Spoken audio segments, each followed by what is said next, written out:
시험지를 보지 말고 선생님이 지금 설명하는 이 칠판을 그냥 보세요. 알았죠? 그리고 선생님이 지금부터 비문학 독해할 때 어떻게 해야 되는지 알려줄 테니까. 응? 이 지문은 이렇게 보시면 돼. 항상 비문학에서 중심 대상이 있어. 중심 소재가. 이 중심 소재만 찾는 게 아니고 이 중심 소재의 핵심 내용을 알아야 돼. 이게 이해가 돼야 돼. 이게 이해가 되면 더없이 좋은 거야 이게. 그리고 이런 중심 대상은 대부분 문장에서 이렇게 나타나. 이렇게 주어로. 그리고 중요하지 않은 단어들을 가지고 머릿속에 기억하는 건 의미가 없어. 그러니까 원래 비문학을 잘 하려면 어떻게 해야 되냐면 이런 중심 대상과 핵심 내용을 이해하면서 읽어서 이런 대상들을 잘 파악을 하면 이것들을 다 파악하고 연결하면 글에 뭐가 보여야 돼? 이게 보여야 돼, 구조가. 알았죠? 그리고 이 구조뿐만 아니라 글의 주제가 이해가 돼야 돼. 진짜 대단한 학생들은 이런 거지. 이 글을 쓴 의도까지 알면 더없이 죽이는 거야. 근데 여기까지 뭐 의도까지 이해 못하더라도 문제는 다 풀 수 있어. 하지만 그래도 이거는 알아야 될 거야. 이 글에서 말하는 중심 내용이 뭔지는 알아야 될 거 아니야. 그러니까 요번에 여러분 그 행정 입법과 관련된 지문에서 학생들이 오답이 많은데, 그건 이제 뭐 이해가 안 되는 용어들이 있어서 그럴 수도 있어요. 알았죠? 하지만 이제 대상과 대상 비교를 잘 못해서 그럴 수도 있어. 지금부터 봐봐. 요거 뭐라고 돼 있어? 미학은 예술과 미적 경험에 관한 개념과 이론에 대해서 논의하는 철학의 한 분야다. 중요한 대상이 얘였죠. 그죠? 미학입니다. 주어입니다, 이게 다. 미학의 문제들 가운데 하나가 바로 예술의 정의에 대한 문제입니다. 알았죠? 여기서 이제 문제 중에 대표적인 게 뭐래요? 얘가 문제래요. 이렇게 정리해야 돼. 예술의 정의가. 예술이 자연에 대한 모방이라는 아리스토텔레스의 말에서 비롯된 모방론이라는 게 하나 있는데요. 대상과 그 대상의 재현이 닮은 꼴이어야 한다는 재현의 투명성 이론을 전제로 한 게 얘입니다. 됐죠? 여기까지야. 여기까지 보면 중요한 단어들이 있죠. 하나, 미학. 알았죠? 또 하나 뭐? 예술의 정의. 그 중에 대표적인 게 무슨 론? 모방론. 이해됐죠? 이런 단어들을 정확하게 찾아야 돼. 그리고 뒤에 그러나가 나오면 여기 역접이기 때문에 그러나 뒤가 중요합니다, 이게. 그러나 접속어는. 알았죠? 그래서 예술가의 독창적인 감정 표현을 중시하는 한편 외부 세계에 대한 왜곡된 표현을 허용하는 낭만주의 사조가 18세기 말에 등장하면서 얘가 주어잖아요. 얘가 주어. 이해됐죠? 근데 이것만 찾으면 안 돼. 낭만주의 사조는 뭘 중시한다는 걸 알아야 돼. 이걸 알아야 돼, 이거.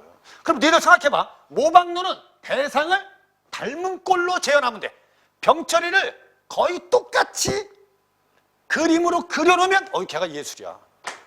예술이야. 알았죠? 근데 갑자기 얘가 등장했어. 얘가. 뭐를 중시한? 감정을 중시하는 얘가 등장한 거야, 얘가. 알았죠? 그러면 이 이론 가지고, 알았죠? 얘는 뭐가 될 수가 없어요. 이렇게 이해하는 게 막 예술이 될 수 없어. 모방론을 가지고 얘를 예술이라고 말할 수는 없어요. 모방론의 예술의 정의는 뭡니까? 예술의 정의는. 모방론의 예술의 정의는 대상을 그대로 닮은 거예요. 알았죠? 그러니까 우리가 여러분 조선시대 때 초상화 같은 거 있잖아. 알았죠? 오케이? 지금 이제 미술학원 다니는 이제 미대 가는 지방생들은 꽃도 과일도 똑같이 예술가야. 모방론으로 얘기하면 예술가야. 알았죠? 근데 낭만주의는 얘를 중시한다는 거야. 얘를. 감정을 중시하니까 얘를 가지고 얘를 예술이라고 말할 수가 없어요. 그래서 낭만주의 사조가 18세기 말에 등장하면서 모방론을 많이 쇠퇴했습니다.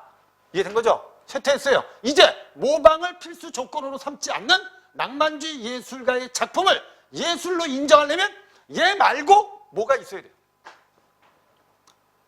다른 이론이 있어야 됩니다. 이게 이해가 이렇게 돼야 된단 말이야. 이해가. 근데 이걸 이렇게 이해 안 하고 그냥 중요한 말이 뭔지 머릿속에 기억만 하려고 하면 문제 다 해결 못 해요. 여러분들이 읽을 때 습관이 그렇게 돼 있어야 돼. 그냥 내가 글을 읽고 가장 중요한 대상을 찾아서 주제를 이해해야겠다. 라는 목적으로 글을 읽어야 돼. 남은 기간 동안에 충분합니다. 여러분 이런 태도 갖지 않고 읽는 학생들은 절대 여러분 등급 올라가지 않아요. 우리가 등급을 올리려면 이게 높아져야 된단 말이야. 이게. 이게 이해력이. 이번에 여러분 우리 그 문학에서 만흥도 나왔는데 만흥에 자연이 있잖아, 자연. 내가 좋아 산수간 바위 아래 띠집을 짓고 살아요. 산수. 이거 자연이죠. 맨 마지막에 내가 강산에서 이렇게 지내는 것도 임금의 은혜야 할 때 강산.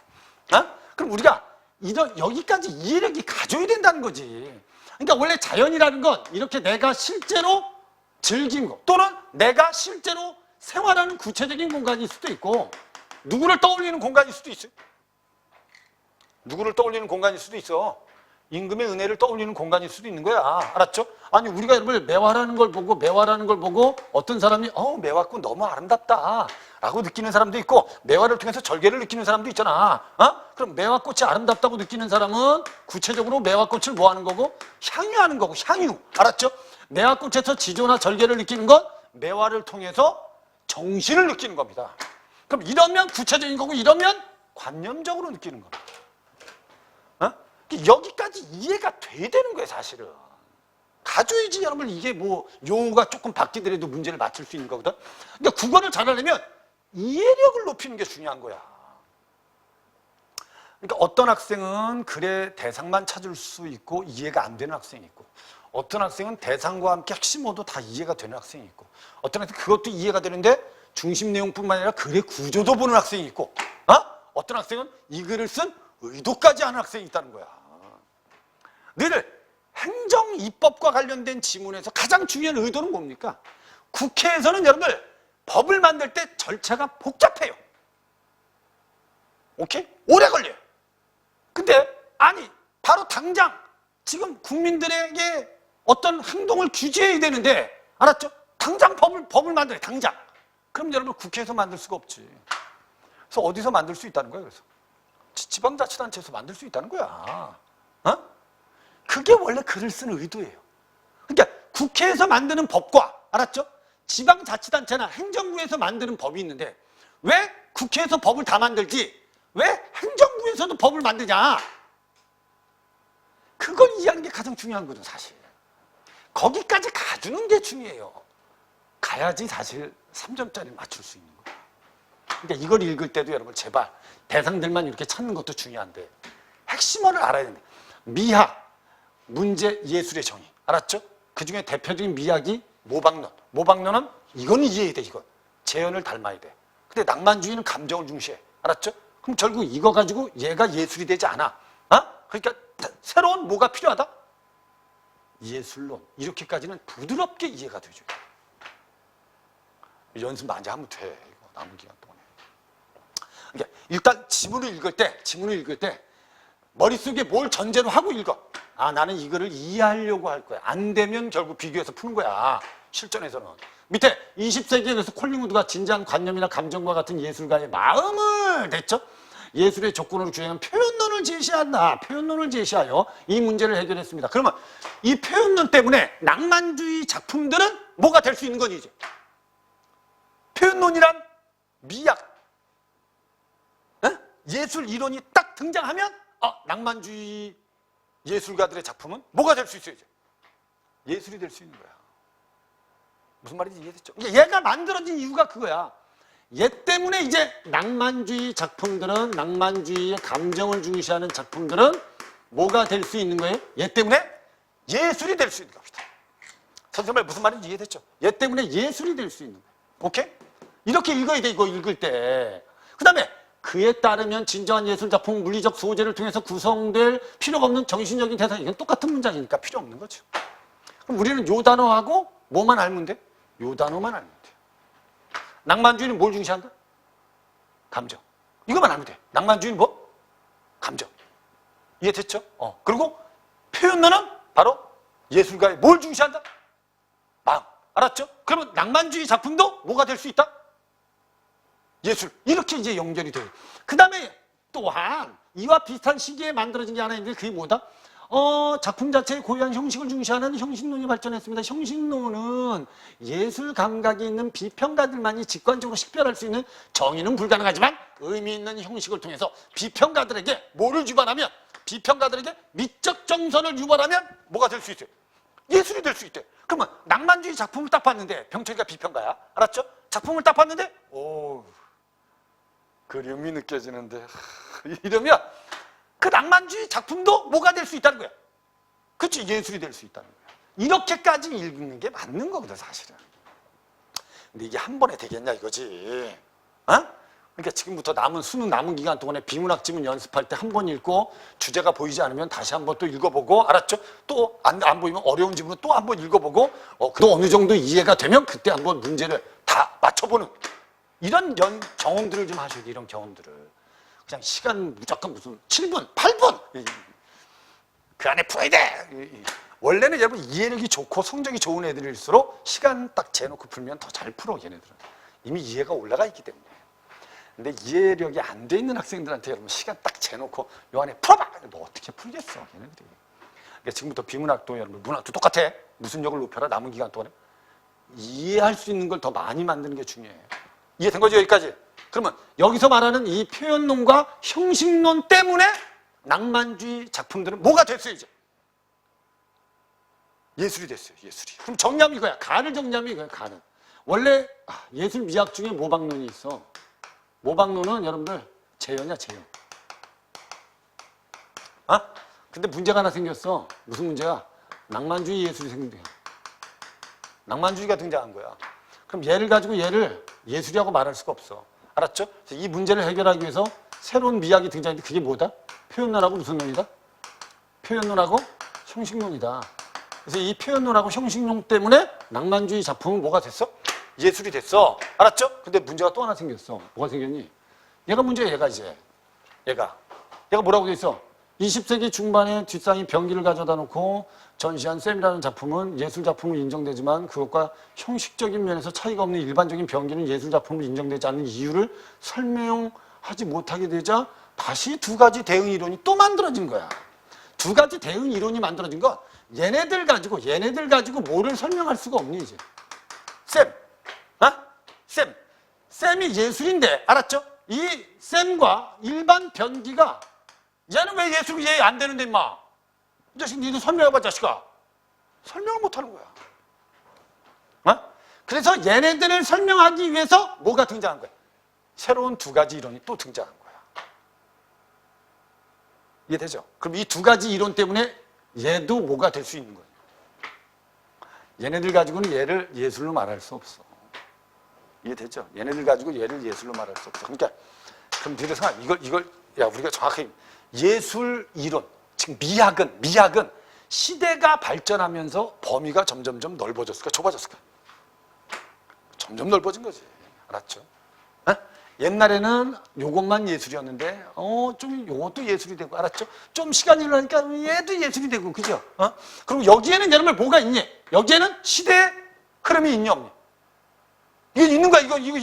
이건 그래서 이렇게 볼 수 있는 거야. 이건 무슨 적이라고 볼 수 있는 거야? 이건 통시적이라고 볼 수 있는 거야. 이해된 거죠, 이거? 이건 통시적이라고 볼 수 있는 거야. 그래서 그 이론이 뭔데? 그랬더니 하나가 뭐래? 하나는 우리가 흔히 예술 작품으로 분류하는 미술, 연극, 문학, 음악 등이 서로 이질적이어서 그것들 전체를 아울러서 예술이라고 정의할 수는 공통된 요소를 갖지 않아. 그래서 예술정의 불가론을 만들었어요. 이놈 진짜 예술은 정의할 필요가 없다. 야. 그러면 예술은 정의할 필요가 없다는 불가론이 등장하면 얘도 예술이 될 수 있는 거야. 얘도. 그래서 그의 이론은 예술의 정의에 대한 기존의 이론들이 겉보기에는 명제 형태를 취하고 있으나 이 명제들은 다 사이비 명제이기 때문에 예술은 정의할 수 없습니다. 이게 다야. 이해됐죠? 이해되죠? 그럼 이런 이론 때문에 얘도 뭐가 될 수 있는 거니? 예술이 될 수 있는 겁니다. 알았죠? 오케이? 그 다음에 뒤에는 또 하나가 뭡니까? 그래요. 또 하나는 뭐라고 되어 있죠? 또 하나는 예술계에서 어떤 사회 제도에 속하는 한 사람 또는 여러 사람에 의해서 감정의 부호, 자격을 수여받는 인공물을 예술작품으로 규정하는 뒤에 제도론이 나왔습니다. 제도론은 뭡니까?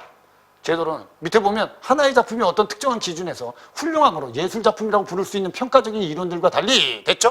달리 란 말이 나오면 앞에 건 다 필요 없는 거야. 이게 다 필요 없는 거야. 오케이?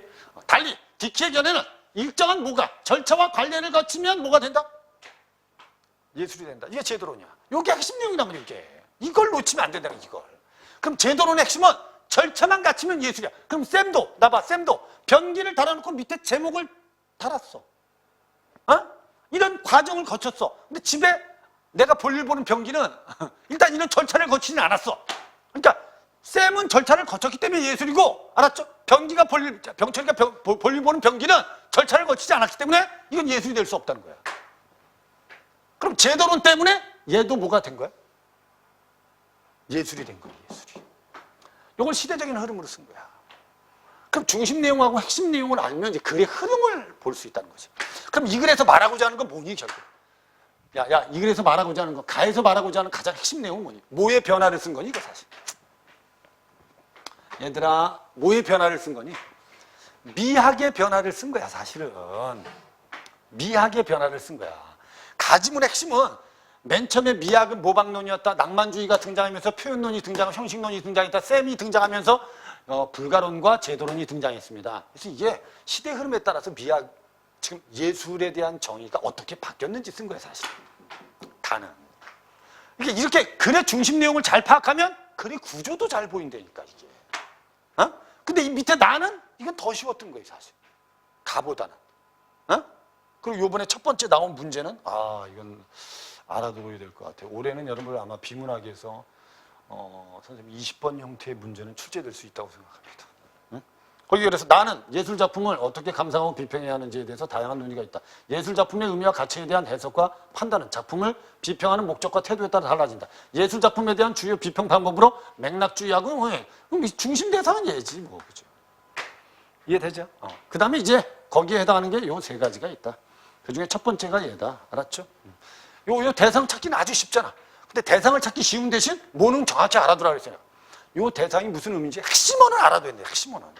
그래서 밑에 예술작품이 창작된 사회역사적 배경, 비평가 태는요, 예술작품이 창작된 당시 예술가가 살던 시대의 환경, 정치, 경제, 문화적 상황, 작품이 사회에 미치는 효과 등을 예술작품 비평의 주요 근거로 삼았다. 그 이유는 예술작품이 예술가가 속해 있는 문화의 상징과 믿음을 구체화하며 예술가가 속한 사회의 특성들을 반영하기 때문에 이걸 근거로 하는 겁니다.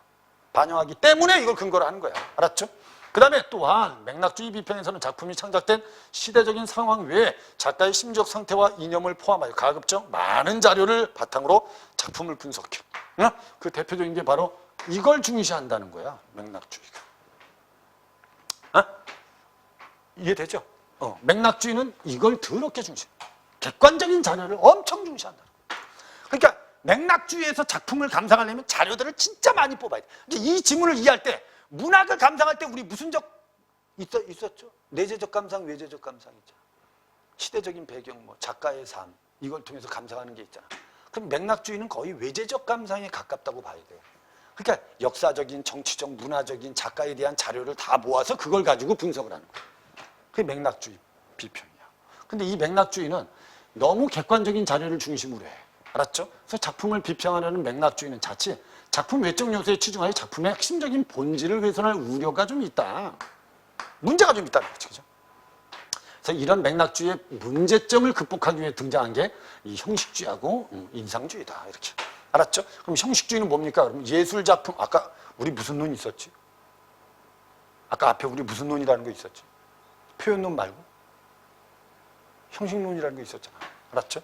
그럼 그거하고 비슷한 겁니까? 그럼 봐봐. 형식주의 비평은 예술작품의 외적인 요인 대신에 작품의 형식적인 요소와 그 요소들 간의 유기적인, 구조적인 유기성을 분석을 중요한다. 이걸 중시한대.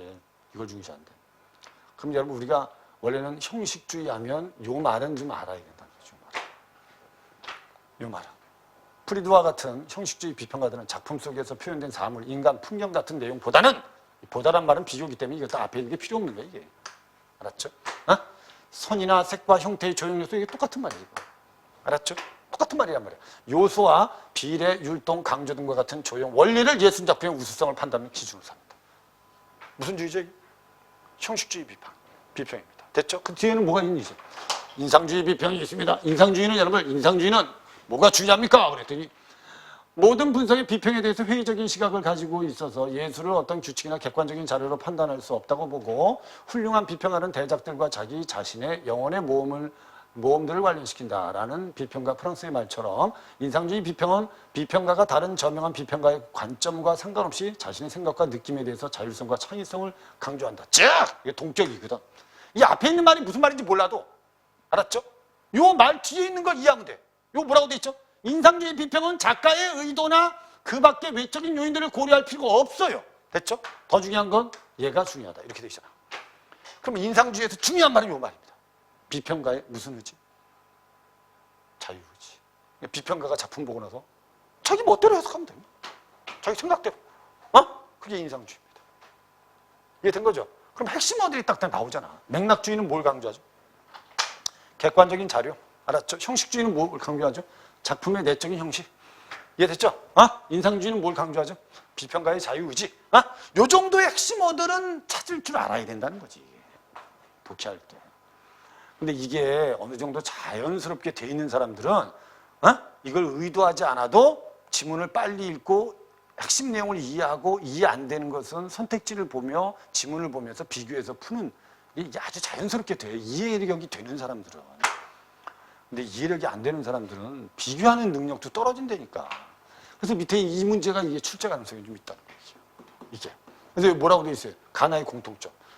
야, 그럼 가는 아까 선생님이 얘기했어요. 가의 전개 방식은 뭐죠? 원래 예술, 정의, 이론, 미학. 이 어떻게 변했는지를 통시적으로 쓴 겁니다. 원래는. 알았죠? 근데 이건 나하고 공통점을 써야 되니까 둘의 공통점을 찾아야 돼요. 알았죠? 나는 결국 뭘 쓴 거죠? 비평 관점에 대해서 썼는데, 알았죠? 그 관점에 첫 번째 맥락주의가 문제가 있기 때문에 등장한 게 형식주의하고 인상주의다. 이렇게 돼 있잖아요. 그죠? 그럼 이 답은 4번밖에 없었다는 거지. 이게 대립되는 관점들이 수렴되는, 모여지는 역사적 과정을 밝혔다. 이게 뭐 모여집니까? 알았죠? 화제에 대한 이론들을 평가해 종합적 결론도 없어요. 화제가 사회에 미치는 영향을 분석하고 있다. 됐죠? 근데 이제 화제와 관련된 하나의 사례를 중심으로 다양한 이론들을 시대순으로 나열하고, 요거는 뭐 가는 될 수 있습니다. 가는. 얘는 가는 될 수 있어요. 시대순으로 나열하고 있다. 뭐 통시적이니까. 알았죠? 근데 이건 나는 안 되기 때문에 이렇게 답이 되는 게 맞다는 거지. 그죠? 그 다음에 이것도 이제 형식론은 뭡니까? 형식론은 아까 뭐라 그랬죠? 형식론은 이렇게 돼 있어. 봐봐. 비평가에게, 비평가가, 알았죠? 어떤 의미 있는 형식을 가지고, 여기에서 뭐가 유발이 돼야 돼요? 뭐가 유발이 돼야 돼? 정서가 유발이 돼야 돼요. 이게 형식론입니다. 근데 얘는 틀렸다는 거죠. 그래서. 관람객이 아니라는 거지. 비평가가 돼야 된다는 거지. 알았죠? 그래서 직관적으로 식별할 수 있는 형식을 통해서 예술작품 여부를 판단할 수 있다. 이게 뭐 형식론이 될 수 있는데 이 관람객이 평가하는 게 아니라는 거예요. 이게 맞아. 미적 정서를 유발해. 뭐가? 어떤 성질이 뭐겠어요? 요거지 뭐야. 의미 있는 형식이 미적 정서를 유발하면 그게 뭐다? 예술이다. 이게 형식론이야. 다시 의미 있는 형식이, 알았죠? 미적 정서를 유발하면 이게 뭐다? 형식론이다. 응? 오케이? 그럼 1번이 답이 되는 게 맞다. 이건 무슨 논이? 표현론이지 뭐야 이거. 그러니까 봐봐. 선택지들이 보면 가장 중요한 대상들 가지고 답을 맞는다니까. 얘는 감정 표현하는 모든 작품은 그 감정이 정신적인 대상이라도 예술 작품이라고. 맞는 거야. 이게 표현론입니다. 알았죠? 외부 세계의 형식적인 요소를 작가 내면에 외부적인 형식적인 요소는 원래 형식론 자체는 형식 자체가 외부적인 게 아닙니다. 오케이? 그 다음에 특정한 사회 제도에 이건 무슨 논이? 이게 무슨 논이니? 그러니까 선생님이 지금 중심 대상하고 핵심 내용 다 정리해 줬잖아. 알았죠? 그럼 이런 게 머릿속에 딱딱 떠올라야 돼. 제도로 아니까 제도로. 됐죠? 그럼 답은 1번이 답이다. 그 다음에 밑에 요 문제가 이제 이거를 제대로 이해했느냐를 묻는 거야, 이제. 요 문제가. 요 문제가. 봐봐. 모방론자가 뒷사람한테 뭐라고 하겠어요? 너가 예술 아니야, 이 새끼야. 이렇게 얘기해야지. 왜? 아니, 병기를 그대로 갖다 달았잖아. 병기를 똑같이 그린 게 아니고. 그럼 당연히 뭐라고 해야 돼? 당신의 작품 쌤은 병기를 닮은 것이 아니라 병기를 갖다가 붙였기 때문에 예술이 안 돼, 병신아. 이렇게 얘기해야지. 예술로서 필요 충분 조건을 갖추었습니다. 라고 하면 이 모방론자가 말할 게 아니라는 거지, 이게. 이해된 거지, 이거? 이해되죠? 원래 그리고 여러분 수능에서는 이렇게 문제가 좀 길거나, 오케이? 보기도 있고 선택지가 아주 길면 대부분 정답은 앞부분에 둡니다. 수능에서. 내가 원래 그래서 수험생들한테 가끔 어렵거나 너무 이해가 안 되거나 문제가 너무 길면 1번 찍으라고 해요. 알았죠? 이 밑에 낭만주의 예술가가 모방론자에게 대상을 재현하기 위해, 낭만주의는 뭐니까? 감정을 중시하잖아. 그죠? 그러면 대상을 재현하기만 하면 뭐하니 병신아? 감정을 표현해야지 예술이지 자식아. 이렇게. 여기 이해가 돼. 표현론자는 뭐 낭만주의한테 뭐하래? 그래. 원래 예술의 감정이 중요해. 너희들 감정 표현했네. 예술이야 임마. 이렇게. 이거 선택지가 그거 아니야. 당신의 작품은 예술가의 마음을 표현했으니까 대상을 있는 그대로 표현하지 않더라도 예술 작품입니다. 얘 둘 다 뭘 중시하는 애들이야. 감정을 중시하잖아. 그 다음에 뒷상이 제대로 저한테 뭐래? 야, 그래, 예술은 정의 불가능해. 그러니까 나도 예술이 될 수 있지 마. 이렇게 얘기하는 게 맞다. 그래서 예술계 일정한 절차와 관례를 거치면 예술 작품이란 당신의 주장은 저의 작품 쌤 외에 다른 병기들도 이런 절차를 거치면 뭐가 될 수 있다? 예술이 될 수 있다는 말이네요. 됐죠? 예술 정의 불가론자가 표현론자에게 뭐라고 하겠어요? 야, 네가 지금 정의한 건 자식아 사이비명제야. 이제 예술은 정의 불가능해. 이렇게 이해를 하면 이게 아주 쉽게 이제 우리가 풀 수 있다는 거지. 그 다음에 이제 여기 있는 건 다양한 정보들이 나옵니다. 다양한 정보들. 그럼 여기서 보면 봐봐, 이거 봐봐. 그럼 요 단용 학생이 가와 나의 일근호 작성한 메모의 일부입니다. 메모 내용으로 적정. 이게 뭐니 이거죠? 그리움 팸플릿의 정보를 보면 이런 정보가 있어. 맞죠? 오케이? 그 다음에 뒤에 보면 비평문 작성을 위해서 착안한 거야. 콜링우드는 뭐였죠? 표현론이었습니다. 그럼 콜링우드는 뭐라고 해야 돼? 화가 A가 낡은 신발을 그린 것으로 이렇게. 아버지의 그리움이라는 뭐를 표현했으니까? 뭐를 표현했어? 감정. 알았죠? 그러니까 이건 낭만주의 작품. 표현론적 관점이 맞다. 이해된 거지 이거?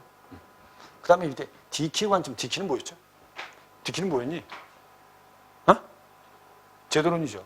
디키는 제도론입니다. 제도론인데 디키 관점을 적용하면 평범한 신발이 특별한 이유는 신발의 원래 주인이 화가였다는 사실에 있음을 언급하여 그 그림을 예술작품으로 평가하는 건 이건 사실은 맥락주의입니다. 나에서 말하는 맥락주의입니다. 왜냐면 이거 화가의 신발이잖아, 임마. 그러니까 자식아 이거 예술이지. 야야야 병철이의 신발이 야 일반 평범한 사람의 신발이 아니고 임마 자식 이거 화가의 신발이 자식아. 그러니까 이건 예술이 될 수 있는 거야, 임마. 그럼 이건 여러분 여러 가지 정보, 객관적 사실을 가지고 작품을 비평하는 이게 맥락주의라고 봐야 돼. 틀린 거야 이거. 그 다음에 텐의 관점을 보면 텐은 누구였지? 맥락주의죠. 이 작품에서 아버지의 낡은 신발은 화가 A가 추구하는 예술 정신의 상징임을 팸플릿 정보를 통해서 알았어. 객관적인 정보입니다. 그래서 이걸 가지고 뭐 하는 거예요? 해석을 하는 겁니다. 맥락주의입니다. 됐죠? 이해가 부족하면 이걸 3번이라고 하는 사람도 있고, 이렇게 이제 틀릴 수 있다는 거죠, 이게. 프리드의 관점은 뭐였죠, 아까? 프리드는 형식주의 비평이죠. 따뜻한 계열의 색이 유기적으로 구성되어 있다. 형식주의입니다. 됐죠? 프랑스는 인상주의입니다. 그럼 뭘 느껴야, 누가 느껴야 돼? 그림 속에 낡고 바른 신발을 보고, 지친 나의 삶에서 이 나다. 감사하는 나. 응? 나의 삶에서 편안함과 여유를 느꼈어. 지가 느낀 겁니다. 이해됐죠? 인상주의가 맞아요. 이렇게 정리하면 되는 거예요. 그럼 여기서는 여러분 이건 이렇게 보시면 돼요. 여기 기억은 뭐에다 무슨 관점이라고 되어 있죠? 야, 기억은 무슨 관점이니? 이게 맥락주의죠, 그죠? 얘는 뭐죠? 인상주의입니다. 알았죠? 그리고 여기 정보가 있어요, 이렇게. 두 가지 정보가. 그럼 결국 A는 맥락주의, B는 인상주의. 알았죠? 그럼 이걸 가지고 선택지를 그대로 비교하면 돼. 이게 과연 맞느냐, 안 맞느냐를, 이제 확인만 하면 돼요. 이게 인상주의에 맞냐, 맥락주의에 맞냐? 만 확인하면 돼. 이건 A는 1937년 게르니카에서 발생한 사건을 언급한 것은 역사적 정보를 가지고 해석했네.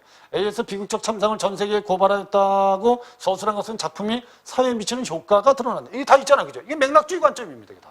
근데 밑에 3번에 B에서 슬퍼 보이고 고통을 호소하고 라고 서술한 것은 얘가 틀렸다는 거지, 얘가. 이건 작가가 아니죠. 누가 이렇게 느끼는 거니? 누가 느끼는 거니? 슬퍼 보이고 그 다음에 고통을 호소하고 라고 느끼는 건 비평가가 느끼는 거라고. 작가의 심리적 상태를 표현하려는 것은 아니다. 원래 니들 작가의 심리적 상태를 표현하면 무슨 논이니? 그죠? 심리적 상태 표현, 표현론이야, 표현론. 알았죠? 근데 원래 우리가 인상주의 관점, 비평으로 하면 얘는 뭐가 돼야 돼? 얘는 비평가가 돼야 돼, 비평가. 이해됐죠, 이거? 그래서 이 답이 이게 3번이 답이 되는 게 맞다는 얘기. 밑에도 보면 똑같잖아. 우울한 색과 기괴한 형태를 언급한 것은 비평가의 주관적인 인상 반영하기 위한 것이다. 그 다음에 B에서 희망을 갈구하는 이라고 서술한 것은 비평가의 자유로운 상상력, 자유의지다. 이게 바로 인상주의 비평이다. 이렇게 보시면 돼요. 그러니까 여기까지 문제가 나오는 거 보면 다 핵심 어들을 가지고 문제를 만들어. 쓸데없는 거 가지고 만들지 않아. 그러니까 우리가 여러분 어떤 문제집 같은 데서 가끔은 이제 이 일치 문제 같은 경우를 중심 내용이 아닌 아주 쓸데없는 거 가지고 선택지를 만들어 버리면 학생들은 그런 문제 풀다가 보면 착각하는 거야. 지문에서 모든 게 다 중요하다고. 그렇지 않다니까. 중요한 것과 중요하지 않은 것이 있다는 걸 알아야 돼요. 그래서 그걸 가지고 우리가 무슨 내용을 이해하는 게 핵심 내용을 이해해서 글의 주제와 구조를 보는 연습을 하셔야 돼요. 그래야지 비문학이 늘어 자꾸. 그렇게 공부해야지 완벽해지는 거야. 완벽해. 됐지? 이거는 25번은 이해되죠? 25번은 이건 여기서 말하는 이론이 이게 무슨 뜻이죠? 이게 문맥적으로 이 문제에 대해서는 이론의 여지가 없다. 다른 주장의 여지가 없다는 뜻이에요. 그러니까 본문에서 말한 이론은 그냥 주장을 뜻하는 말이고 여기서는 다른 주장을 뜻하는 거야. 그래서 이론할 때 이 이자가 다른 이자입니다. 맞죠? 그러니까 이론할 때 이론은 이자는 이치지만 이거는 그냥 다를 이자이기 때문에 이거는 여러분 원래 동음 이어에 해당한다. 맞죠? 이렇게 보시면 돼. 이건 이해됐지?